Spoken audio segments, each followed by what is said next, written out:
Hi everyone, welcome to my channel Sunil education. Friends, APSC group 2 ఉద్యోగాలకు దరఖాస్తుల గడువు నేటితో ముగియడంతో ఆ గడువును మరో వారం రోజుల పాటు పొడిగించారు. ఈ నోటిఫికేషన్ కోసం పూర్తి డీటెయిల్స్ తెలుసుకునే ముందు వీడియోని ఇంకా లైక్ చేయకపోతే లైక్ చేయండి. అలాగే ఛానల్ని సబ్స్క్రైబ్ చేసుకుని పక్కనే ఉన్న బెల్ ఐకాన్ అయితే యాక్టివేట్ చేసుకోండి. మీరు లైక్ చేయడం వల్ల ఈ వీడియో కొంతమందికి రీచ్ అవుతుంది, అలాగే మరికొంతమందికి ఇన్ఫర్మేషన్ అనేది తెలుస్తుంది. అలాగే ఈ నోటిఫికేషన్కి సంబంధించి ఏమైనా డౌట్లు ఉంటే కామెంట్ బాక్స్లో కామెంట్ అయితే పెట్టండి.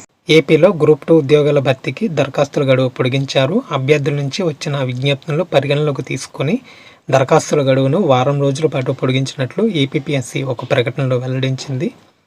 అభ్యర్థులు జనవరి 17 అర్ధరాత్రి 11:59 వరకు దరఖాస్తు చేసుకోవచ్చని తెలిపింది. ఫిబ్రవరి 25న జరిగే ప్రిలిమినరీ పరీక్ష తేదీలో మాత్రం ఎలాంటి మార్పు లేదని స్పష్టం చేసింది. గ్రూప్ 2 పోస్టులకు దరఖాస్తు చేసేటప్పుడు సర్వర్లో సాంకేతిక సమస్యలు తలెత్తడంతో వాటిని సరిచేయాలని అభ్యర్థులు ఏపీఎస్సీకి విజ్ఞప్తి చేస్తూ వచ్చారు.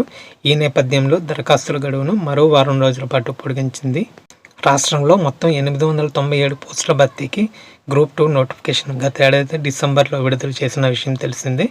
ఇందులో 331 ఎగ్జిక్యూటివ్, 566 నాన్ ఎగ్జిక్యూటివ్ పోస్టులు ఉన్నాయి. డిసెంబర్ 21 నుంచి జనవరి 10 వరకు దరఖాస్తులు స్వీకరిస్తున్నట్లు నోటిఫికేషన్లో తెలుపగా, అభ్యర్థుల ఇబ్బందుల దృష్ట్యా దరఖాస్తుల గడువును జనవరి 17 వరకు పొడిగిస్తూ నిర్ణయం తీసుకుంది. ఈ వీడియో మీకు నచ్చినట్లయితే లైక్ చేయండి, అందరికీ షేర్ చేయండి, అలాగే సబ్స్క్రైబ్ చేసి పక్కనే ఉన్న బెల్ ఐకాన్ ప్రెస్ చేయడం మర్చిపోవద్దు. Thank you for watching.